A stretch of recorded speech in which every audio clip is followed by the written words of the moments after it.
Adolfo, es un placer escucharte. Muchas gracias. Bueno, muchas gracias al ministro Doha por sus palabras, a Cari por esta presentación. Y lo que quería señalar, recién entrábamos con el almirante Rótolo, que decimos de manera tal de no superponernos, yo al principio y él al final. Y obviamente lo que pensamos es en una simple apreciación geopolítica, como decimos aquí, del Atlántico Sur y del interés que tiene básicamente para los intereses argentinos. Obviamente, como lo dice el título de la charla, esto es desde el punto de vista argentino, por supuesto, es decir, parados en la costa argentina como para visualizar el Atlántico Sur. Evidentemente no podemos analizar, esto es una apreciación de 20 minutos, evidentemente no podemos hacer una apreciación del Atlántico Sur sin tomar en cuenta el marco mundial en el cual se está disputando una serie de valores. Básicamente esto que decimos aquí me parece que es el marco adecuado. ¿Y por qué lo digo? Porque una cosa es apreciar el Atlántico Sur en 1980 o 82, otra cosa es en 1990 y otra cosa es en 2011. Cada época histórica tiene que ver con la valorización territorial, como decimos los geógrafos en general en esta apreciación. En 1982 había claramente una disputa interoceánica o por el poder oceánico entre las potencias del este y del oeste, donde la valorización que se hacía de las Malvinas en especial y de todo el Atlántico Sur occidental era una. Hoy esto no tiene la entidad que tenía en esa época. Concretamente al poder occidental no hay otro poder hegemónico que lo dispute. Por lo tanto, la valorización de la misma desde un punto de vista estratégico, seguramente Benito lo hará un poquito más adelante con mejor apreciación que la mía, pero no es la misma. Con esto, ¿qué quiero decir? Que hacemos nuestra la palabra incluso del Poder Ejecutivo, que la apropiación por parte de Gran Bretaña, aún hoy, de las Malvinas es casi una rémora colonial absolutamente ahistórica. Por supuesto, para apreciar una época, lo que nosotros pensamos siempre desde el punto de vista geopolítico, bueno, ¿cuáles son los factores de desarrollo en los cuales uno tiene que tomar en cuenta un determinado territorio? Decimos aquí como el factor fundamental es el factor energético. Factor energético como una clave del poder mundial. En cualquiera de las reuniones sobre el Congreso Mundial de Energía que se hacen bianualmente, sigue siendo el petróleo, los hidrocarburos, la clave del poder mundial. Es decir, todo el mundo hablará de energías alternativas, todo el mundo hablará de situaciones respecto a la energía eólica, solar, etc. Pero aún el 85% de la matriz energética mundial es petróleo, es hidrocarburo en sus distintas formas. Por lo tanto, sigue siendo la clave del poder mundial.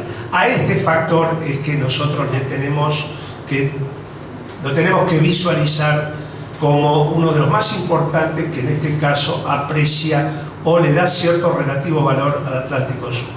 Por supuesto, hay otros factores que en este caso no los vamos a analizar porque no es, digamos, el motivo esencial de la apreciación del Atlántico Sur. El segundo, o hay uno de los mismos, el número 8, la disponibilidad de alimentos de alto valor, en el caso de la pesca, sigue siendo tan importante como 10, 20 o 30 años atrás. Es más, hoy ya se habla de seguridad alimentaria en el derecho internacional, además de la seguridad energética que se había planteado en la conferencia de San Petersburgo del año 2007.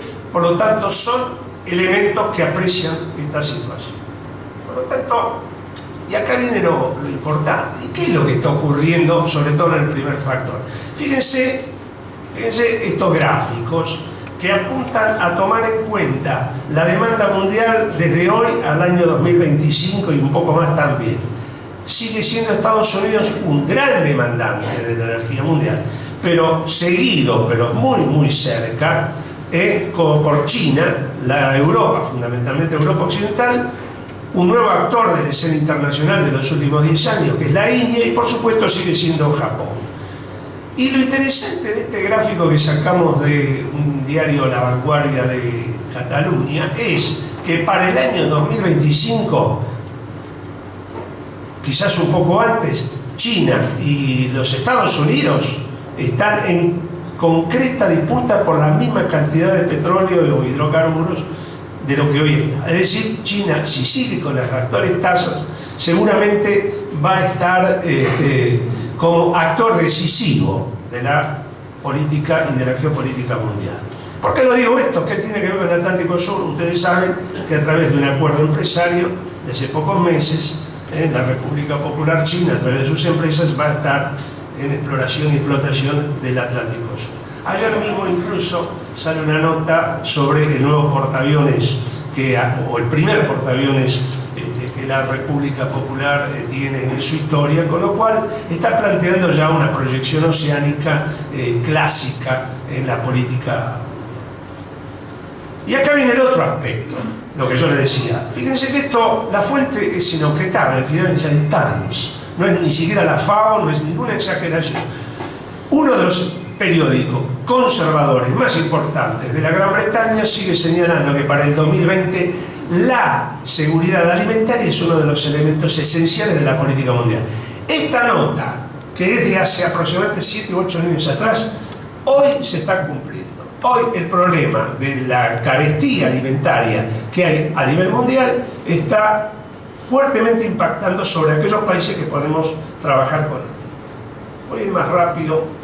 Por supuesto, dentro de esto está ocurriendo algo que también Alberto lo comentaba ahora respecto a esta posibilidad que concretamente los países costeros tenemos hoy por mandato de Naciones Unidas de llegar a las 350 millas de plataformas. Hoy las plataformas submarinas pasan a ser uno de los mapas más interesantes a tomar en cuenta. ¿Por qué? Porque ya hay autores, sobre todo en Estados Unidos y Gran Bretaña, que están planteando delimitaciones oceánicas no superficiales, sino sobre el subsuelo marino. Es decir, ¿qué le correspondería a la Argentina? ¿Qué le correspondería a Brasil como proyección oceánica? Al Uruguay, y por supuesto los británicos plantean su proyección de Malvinas. Acá del Atlántico Sur, de sus rutas marítimas, bueno, simplemente es un gráfico de lo más importante. Obviamente todavía el Atlántico Suroccidental no es una de las rutas decisivas y claves de la economía, digamos, del transporte mundial, pero sí nos parece importante también enmarcar comercialmente quiénes son los importantes actores del comercio del Atlántico Sur. Fíjense ustedes que de Brasil nadie puede dudar, del mismo, de Sudáfrica tampoco, pero aparece no digo nuevo actor, que es Nigeria, con el 15% del total del tráfico en el Atlántico Sur. Obviamente el grueso del mismo es petróleo, ¿no? Y donde Argentina tiene un rol relativamente importante aún en el comercio del Atlántico Sur.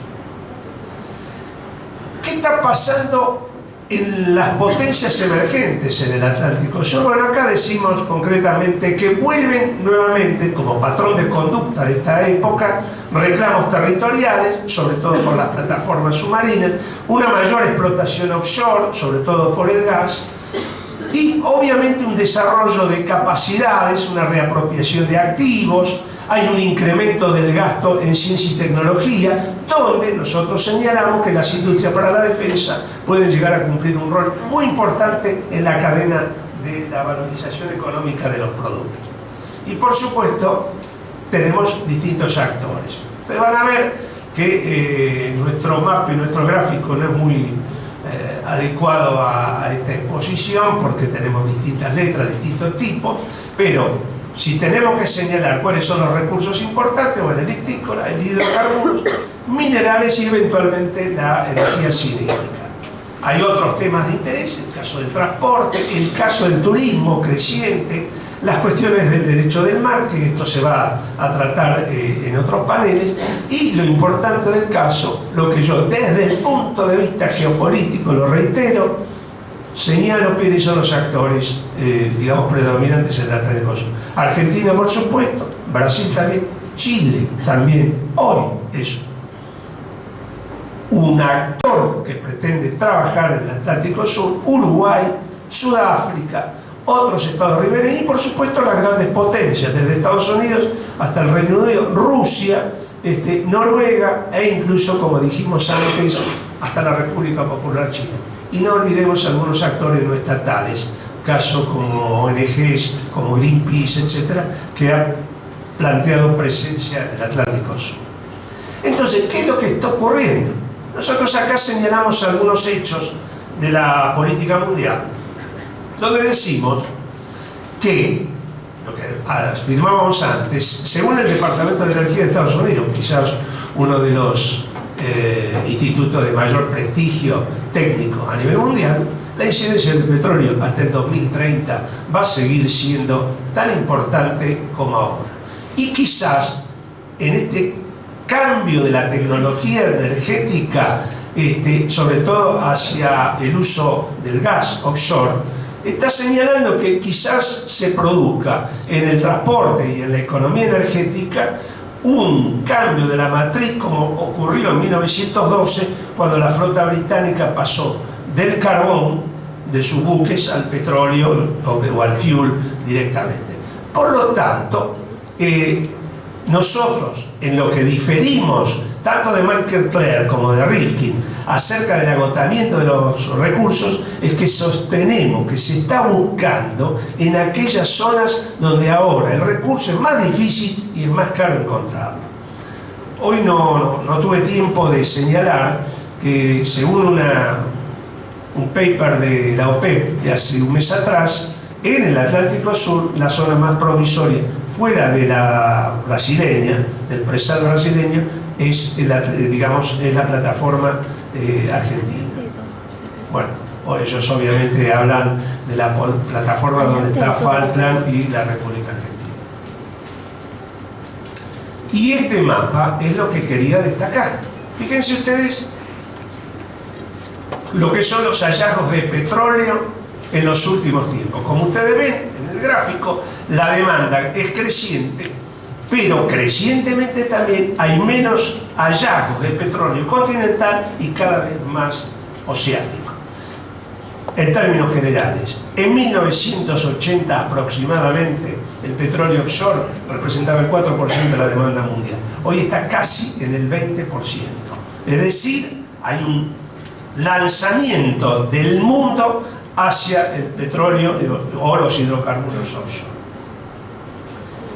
Y acá les doy algunos datos. El 80% de los nuevos yacimientos surgen en el Golfo de Guinea, el Golfo de Guinea africano. El 80% de los nuevos yacimientos. Brasil, después de más de 10 años de exploración sistemática y realmente admirable, logra esto que ustedes ya conocen, uno de los yacimientos o un área de las más provisorias en el Atlántico Sur. También tenemos que decir que no va a ser un petróleo barato, es un petróleo muy caro, es un petróleo que va a costar justamente ponerlo en el mercado a precios razonables. De todas maneras, en otro panel seguramente lo vamos a desarrollar con un poquito más de detalle. Fíjense ustedes que Rusia, a partir de su instalación de su bandera a través de un submarino en el Ártico, está planteando la soberanía sobre las plataformas epicontinentales, en este caso del Ártico. Obviamente lo que se viene, ya más que seguro, es sobre el Antártico. Por supuesto está el tema de Gran Bretaña, con el cual seguramente los colegas de la Cancillería van a saber expresar mejor toda la situación que a nosotros se nos presenta respecto a las 350 millas con Gran Bretaña, pero no dejo de destacar que el 13 de octubre de 2007, en la nueva Constitución Europea, se está planteando a las Malvinas como territorio de alguna manera británico-europeo.